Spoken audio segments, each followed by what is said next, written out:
पहले तो मैं अपने गांव के जो वासी है, नौजवान जो युवक है, उनको मैं ये संदेश दूंगा भी, क्यों उनका सहयोग तो हमेशा भी रहा है, लेकिन जो नशे में है या हमारे गांव के जो बच्चे गलत संगति में लगे हुए हैं, तो मैं उनसे भी आग्रह करूंगा कि वो भी गौशाला के अंदर आएँ।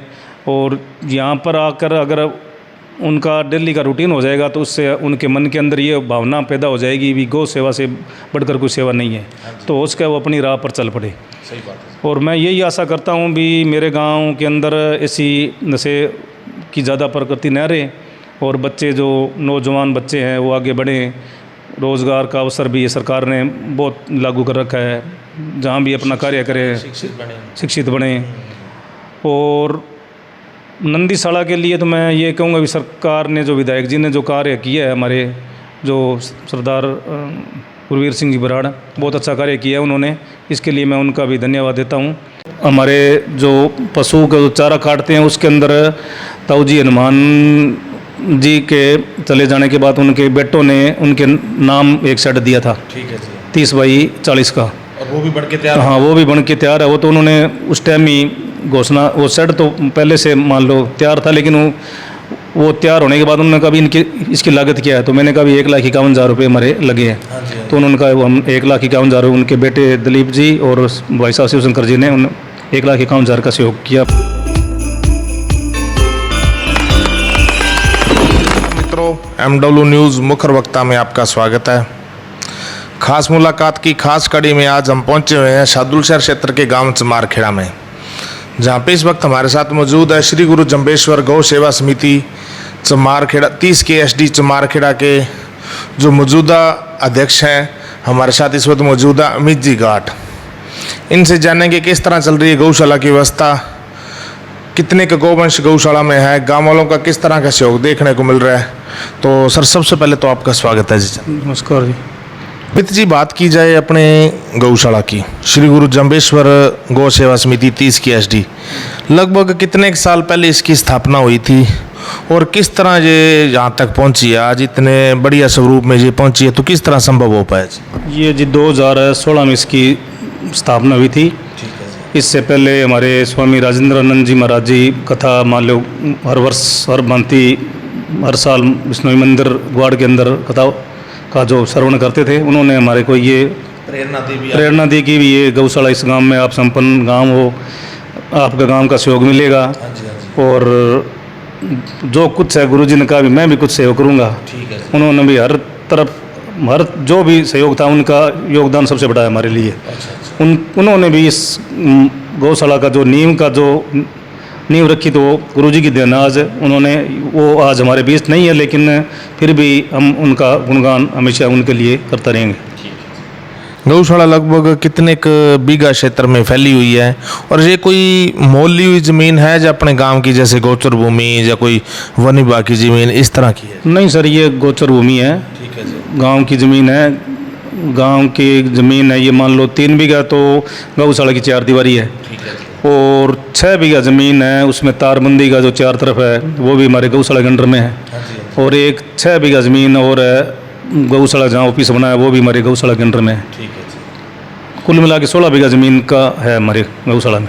तो गार्ड साहब, बात की जाए जब गौशाला आज से लगभग अपने एरिया में शुरुआत हुई, तब तो उस वक्त सरकारी अनुदान की स्कीम नहीं हुआ करती थी, लेकिन अब पिछले कुछ सालों से पहले गहलोत साहब ने, वसुंधरा जी ने, जब मौजूदा भजनलाल जी ने, ये जो अनुदान दिया जाता है, अनुदान मिलने के कारण गौ सेवा थोड़ी सी आसान तो होगी, तो लेकिन उसमें भी कई तरह की कागजी कार्रवाई बहुत है, उसके बारे में क्या कहना चाहिए?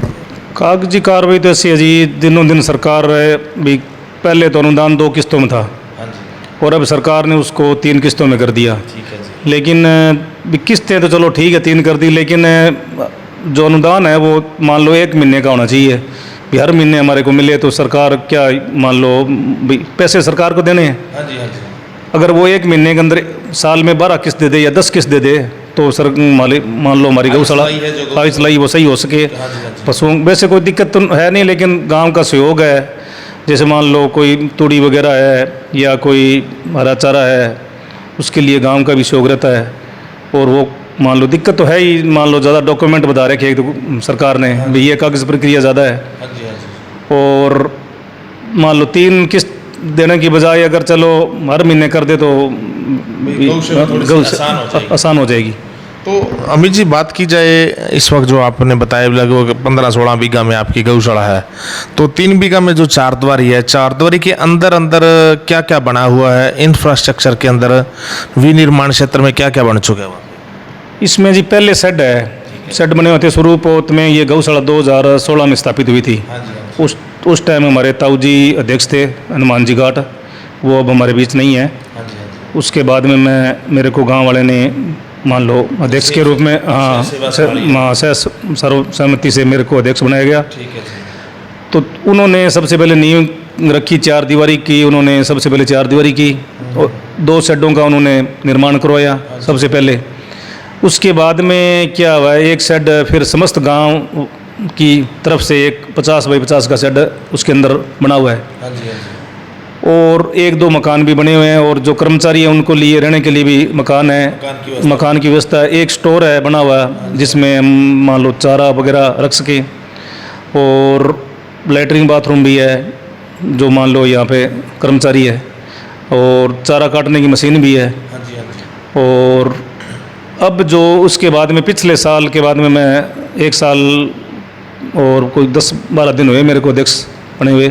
27 मई को मैं 27 मई 2025 हाँ 2025 को मैं बना था। उसके बाद में एक विधायक जी का शेड है, जगदीश जी ने, उन्होंने शेड का निर्माण कराया था अपने कार्यकाल में। ठीक है जी।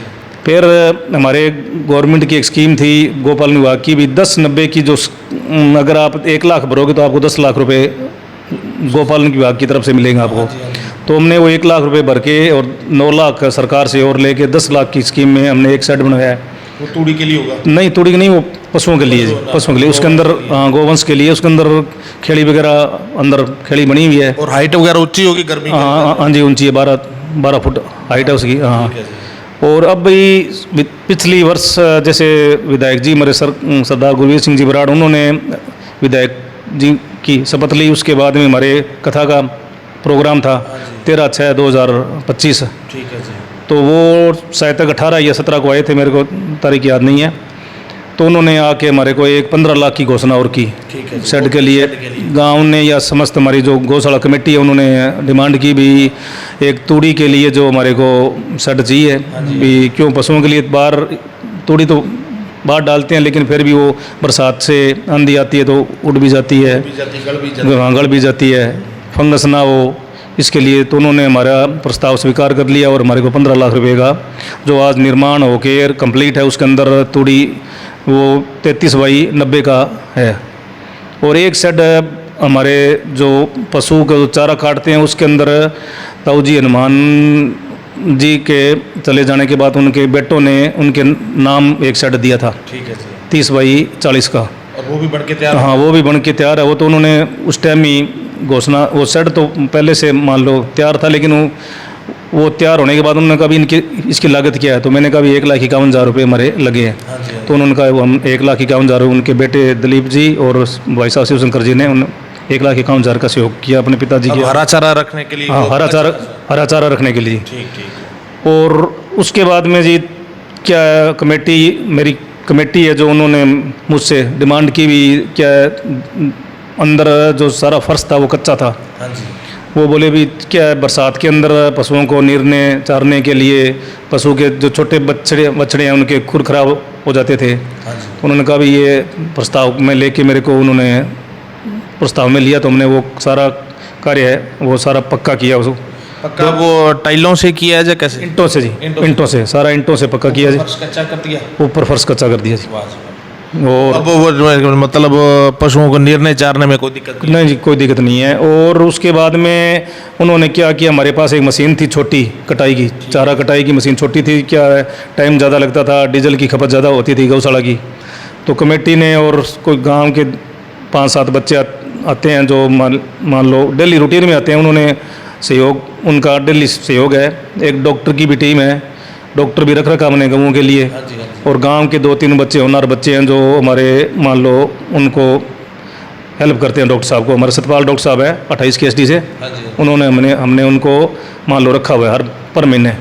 मंथली।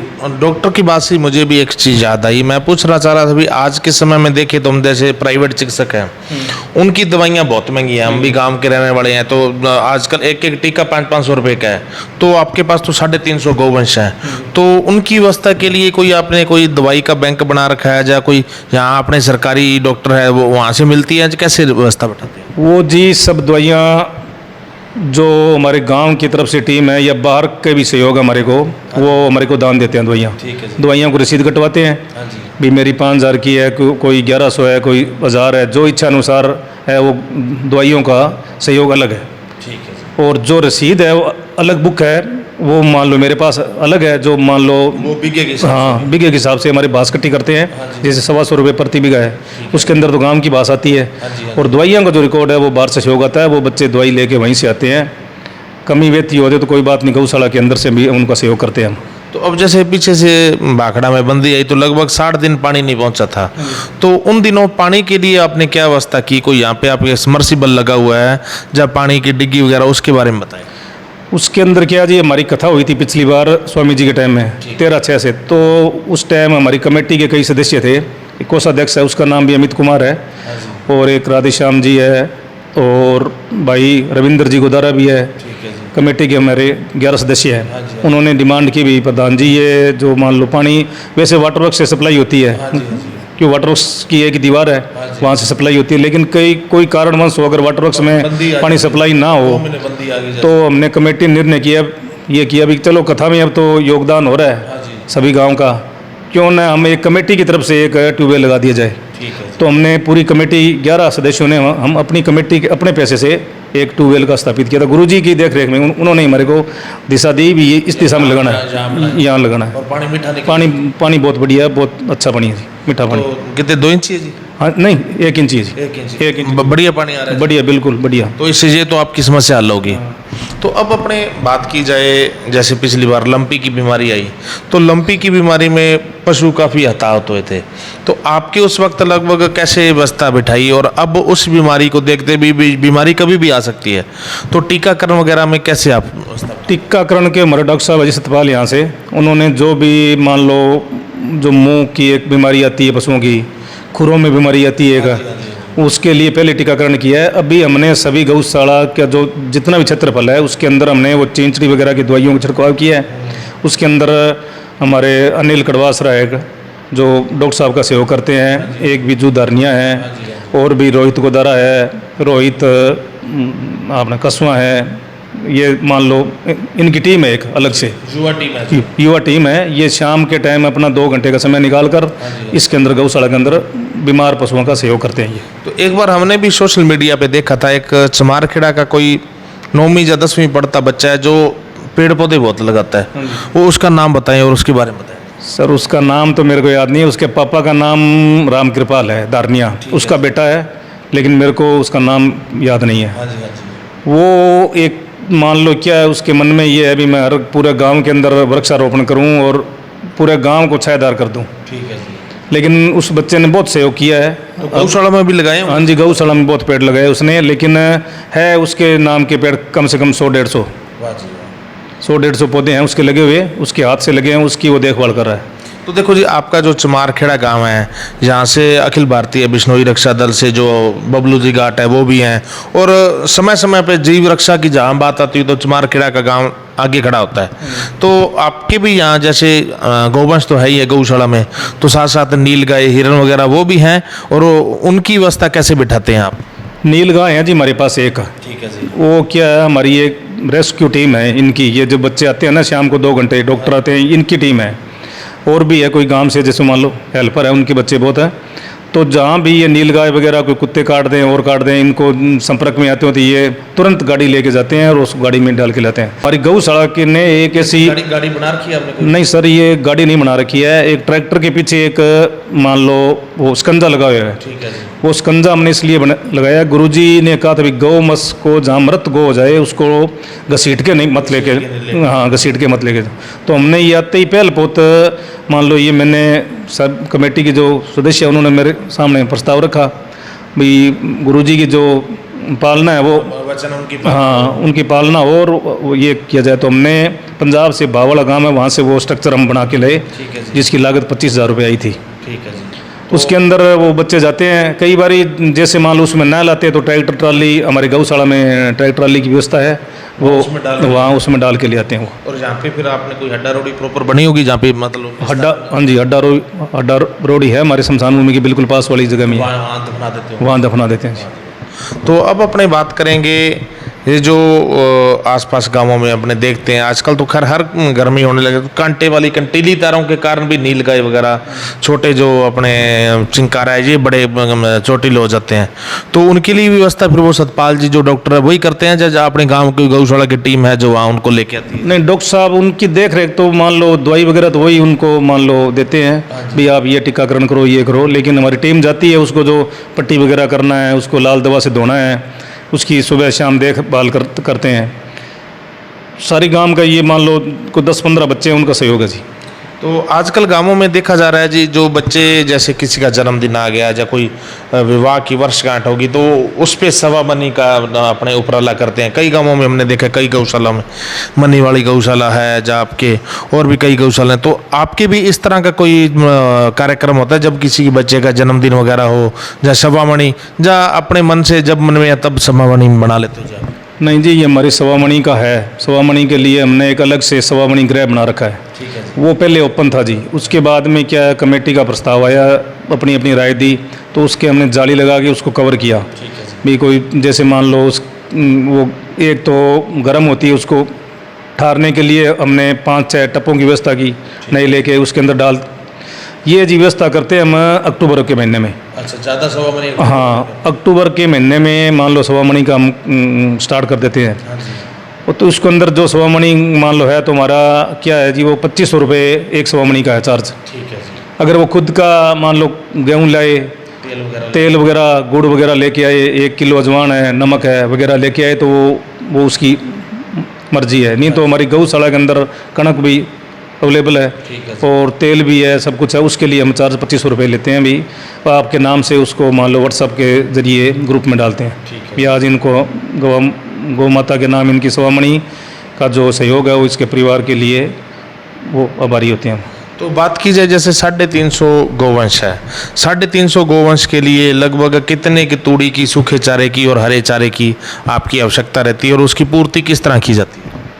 उसकी पूर्ति तो देखो जी, सुबह और शाम जैसे मान लो कर्मचारी रख रखे हमने, वो तूड़ी मान लो ट्राली में डाल के जो भी जितनी खुरलियाँ होती हैं उन सारों को डाल के, फिर अगर चारा हरा चारा होता है तो हरा चारा उसके अंदर मिला के, फिर पशुओं का 2 बाड़े बना रखे हमने। पशु जैसे मान लो निराई का टाइम हो तो उस खाली वाले बाड़े में उसको निकाल देते हैं, वहाँ से वो पशु उनको आराम से चारा चराई करके फिर इसके अंदर पशु वापस गेट खोल देते हैं, तो वो क्या अपने चरने के लिए आ जाते हैं पशु।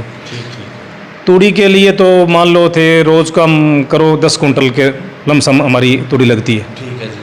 8-9-10 कुंटल जैसे मान लो पांडों में लेके आते हैं, लेकिन अंदाज़ा नहीं है। तो ये फिर आप मोल लेते हैं तूड़ी, या कोई दान वगैरह आ जाती है? दान भी गांव के सहयोग से दान भी आती है और मोल भी लेते हैं। हाँ, कम से कम हमने मोल अब की बार कोई 3500-4000 कुंटल मोल लिए जी। और बात की जाए हरे चारे की, हरे चारे के लिए व्यवस्था आप कोई, आपने वो जो 16 बीघे बताए उसी में बीज रखा है या कहीं और बीजा हुआ? नहीं है, हमने कोई मान लो ज़मीन कहीं ठेके पे ले रखी है जी, वहाँ ठेके पे लेके उसमें उसके अंदर हम हरा चारा बीजते हैं जी। तो उसमें भी गाँव वालों का सहयोग रहता होगा, कभी किसी ने एक ट्राली ऐसे करके? हाँ बिल्कुल, हर गांव बाहर के गांव से भी हमारे को सहयोग आता है कई बारी, लेकिन गांव की तरफ भी मान लो सहयोग आता रहता है जी। हम कोई 1 क्यारा देता है, कोई 2 क्यारा देता है। एक राम प्रकाश जी बादू है मेरना से, वो हमारे को 2-2 बीघे 5-5 बीघे कई बारी हरा चारे का सहयोग करते हैं भी। पंजाब से जी, उनकी ज़मीन है यहाँ, गोदारा परिवार से है वो हमारे को 2 बीघा 3 बीघा 5 बीघा कई बारी अपने खेत में भिजवाते हैं। मतलब पंजाब के टच के होने के कारण आपके रिश्तेदारी जैसे पंजाब में, तो वहाँ से भी सहयोग लगातार? हाँ जी बिल्कुल, वहाँ से भी आता है। तो अब इन दिनों देखो जी, महाराज जी तो चलो स्वर्गलोक को पर गमन करके, लेकिन अब दोबारा आपने नई कथा करवाई? अब अब नहीं करवाई, अब करवाने का मन है, अभी नहीं है, अभी थोड़ा सा गर्मी का टाइम चल रहा है, थोड़ा सा सर्दी में करवाने की सलाह। उनके जो शिष्य हैं उनसे हमारी है, अभी गुरुजी का शिष्य है वो, हम उनसे गौ कथा करवाएंगे। और अब बात की जाए, जैसे आप पिछले 1 साल से तो चलो अध्यक्ष की सेवा से निभा रहे हैं और जुड़े काफ़ी लंबे सालों से हैं, तो समस्याएं को क्या है जो आपके लिए मुख्य तौर पे क्या समस्या सामने आ रही है, और मौजूदा सरकारों से क्या आपकी अनुरोध रहेगा अभी उनकी किस तरह हल करवाया जाए? समस्या है जी, एक तो हमारा जो बड़े पशु हैं उनके जो बाड़ा है ना वो कच्चा है। ठीक है जी। मेन समस्या तो ये है, क्यों जो छोटे पशु हैं उनके लिए तो हमने व्यवस्था कर दी, जो गांव का सहयोग रहा है, जो हमारी बास वगैरह आती है उनमें से हमने पैसे कोई इंक्लूड करके उसको हमने, जो यहाँ पर 2-3 भट्ठे लगे हैं उनका भी सहयोग मिलता है हमारे को। हर साल एक भट्ठा कम से कम हमारे को 2-3 हज़ार ईंटें देता है। उसकी वजह से मान लो वो कार्य हमने पूर्ण कर दिया है। समस्याएं तो काफ़ी है, देखो एक तो शेड भी हमारे पास कम है। ठीक है जी। 1-2 शेड और हो जाए तो मान लो। और एक भामा साहब ओम जी है, उन्होंने हमारे को घोषणा की है एक शेड की 50 बाई 50 की है, एक 20 बाई 40 की, 2 शेडों की वो भी घोषणा करके गए हैं। हमारे को 1 लाख रुपए का चेक भी दे के गए हैं। ठीक है। उन्होंने भी, अगर और ज़रूरत पड़ी तो मैं और दूंगा, लेकिन वो हमारी भी आज 10-15 साल हो गए हमारे गांव से उनका लगाव काफ़ी है। हर कथा में वो 1 लाख 1.5 लाख रुपए का गांव को सहयोग करके जाते हैं। और गौशाला के लिए तो वो उन्होंने अभी बोला था, अभी जो भी आप बोलोगे, तो हमने थोड़ी सी डिमांड रखी, मैं चलो जी गौशाला के अंदर आपको घुमा के लाते हैं। तो फिर उन्होंने निरीक्षण किया, भाई चलो ठीक है। बोले ये जो एक विधायक जी का शेड है उसके बीच में जगह है, हमने जगह छोड़ रखी है, भाई अगर कोई भाई अगर दान दे सके तो कम आ जाएगा। तो उनके सामने ये डिमांड रखी, तो उन्होंने हमारी डिमांड स्वीकार कर ली। वो कह रहे हैं आप इसका एस्टीमेट बना के मेरे को भेज देना और मैं उस कार्य को मान लो जल्दी संपन्न करवाएं। कुल मिला के देखा जाए तो भगवान जम्बेश्वर जी कभी किसी में समाहित हो गए, कभी किसी में हो गए, तो वो अपने उनके जो अंदर जाके बसते हैं और अपने आप दान निकल आता है। आप बस शुरुआत करते हो, कमेटी पूरी सलाह करती है और दान का पता ही नहीं लगता भी किस तरह बन गया जी। तो अब जैसे माननीय विधायक गुरवीर जी बराड़ के प्रयासों से अपने शादुल शहर में नंदीशाला की घोषणा हुई, बढ़ने में जरूर समय लगेगा, लेकिन उससे जो नंदियों की आपकी समस्या है वो तो लगभग समाप्त हो जाएगी। तो आपके गांव में भी नंदी है जो गौशाला में है, जब अभी तक कैसे करते हैं? नहीं, नंदी तो है जी, गौशाला के अंदर है। हमारे गांव के अंदर तो कोई 1-2 मान लो पशु है, ज़्यादा नहीं है। मान लो कोई कई बारी बाहर गांव से आ जाते हैं। ठीक है। और हमारे गांव के तो वैसे नहीं है, मान लो अगर पशु छोड़ते हैं तो गौशाला में छोड़ के जाते हैं। तो अब चैनल के माध्यम से क्या अपील रहेगी, क्या संदेश देना चाहेंगे, क्या सुझाव देना चाहेंगे आप क्षेत्रवासियों को और मौजूदा सरकारों को? मैं क्षेत्रवासियों को तो ये, पहले तो मैं अपने गांव के जो वासी है, नौजवान जो युवक है, उनको मैं ये संदेश दूंगा भी, क्यों उनका सहयोग तो हमेशा भी रहा है, लेकिन जो नशे में है या हमारे गांव के जो बच्चे गलत संगति में लगे हुए हैं, तो मैं उनसे भी आग्रह करूंगा कि वो भी गौशाला के अंदर आएँ। और यहाँ पर आकर अगर उनका डेली का रूटीन हो जाएगा तो उससे उनके मन के अंदर ये भावना पैदा हो जाएगी भी गौ सेवा से बढ़कर कोई सेवा नहीं है, तो उसका वो अपनी राह पर चल पड़े। सही बात है। और मैं यही आशा करता हूँ भी मेरे गांव के अंदर ऐसी नशे की ज़्यादा प्रकृति न रहे और बच्चे जो नौजवान बच्चे हैं वो आगे बढ़ें। रोज़गार का अवसर भी ये सरकार ने बहुत लागू कर रखा है, जहाँ भी अपना कार्य करें शिक्षित बने। और नंदीशाला के लिए तो मैं ये कहूँगा कि सरकार ने, जो विधायक जी ने जो कार्य किया है, हमारे जो सरदार गुरवीर सिंह जी बराड़, बहुत अच्छा कार्य किया है उन्होंने। इसके लिए मैं उनका भी धन्यवाद देता हूँ। भी जो गांव के अंदर है पशु उनको हम वहाँ शिफ्ट कर सकें। बड़े पशु हैं, लेकिन यहाँ बड़े पशु तो इससे नहीं रोकते, क्योंकि यहाँ छोटे जो है मान लो तो उनको वो मान लो मारा मुरी के वजह से चोट पहुँचा सकते हैं। इसलिए हमने कोई बात 1-2 पशु है, तो ज़्यादा है नहीं हमारे गाँव में। ठीक है जी। जी श्री गुरु जम्बेश्वर गौ सेवा समिति 30 के एसडी चमारखेड़ा के अध्यक्ष अमित जी घाट। अमित जी ने बताया अभी बेशक उन्होंने पिछले 1 साल से कार्य संभाला है अध्यक्ष का, लेकिन उससे पहले भी वो गौ सेवा के साथ जुड़े रहे। और अकेले ये नहीं, पूरा का पूरा चमारखेड़ा का, चाहे वो बड़े हैं, बुजुर्ग हैं, बच्चे हैं, मातृशक्ति है, सभी का बराबर का सहयोग मिल रहा है। और चमारखेड़ा की गौशाला बड़े ही शानदार तरीके से चल रही है। अलग अलग जनप्रतिनिधियों से, चाहे पहले पूर्व विधायक जगदीश जी जांगीड़, मौजूदा विधायक गुरवीर सिंह जी बराड़, भामाशाह ओम जी बिश्नोई, उनके लगातार सहयोग से शेडों की और ये लगातार व्यवस्था यहाँ पे चल रही है। पानी के लिए समर्सिबल लगा रखा है, वाटर वर्क्स का कनेक्शन भी है, शेड भी। और चैनल के माध्यम से युवाओं से यही अभी अपील कर रहे हैं कि आप नशे से दूर रहें, असामाजिक तत्वों से बचें, उच्च शिक्षित बने, पढ़ लिख के गाँव का नाम रोशन हो। अगर आप गौ सेवा के साथ जुड़ेंगे तो आपके मन में अच्छे विचार आएंगे, और जब मन में अच्छे विचार आते हैं तो वो बंदा शिक्षित बनता है, समझदार बनता है। और सरकारों से ये अनुरोध है भी, आप अनुदान दे रहे हैं, बड़ा ही धन्यवाद है आपका, बहुत शांत, हम धन्यवाद करते हैं, लेकिन अनुदान समय पर दिया जाए और उसकी जो कागजी कार्रवाई को थोड़ा सा कम किया जाए, नियमों में थोड़ी सी शिथिलता दी जाए, ताकि जो अब तो बच्चे चलो पढ़े लिखे हैं, लेकिन कई कई गौशाला में ऐसा है कि वो बुजुर्ग सेवा संभाल रहे हैं, उनको इतनी कागजी कार्रवाई आती नहीं जिससे वो लगातार ऑफिसों के चक्कर काट नहीं सकते।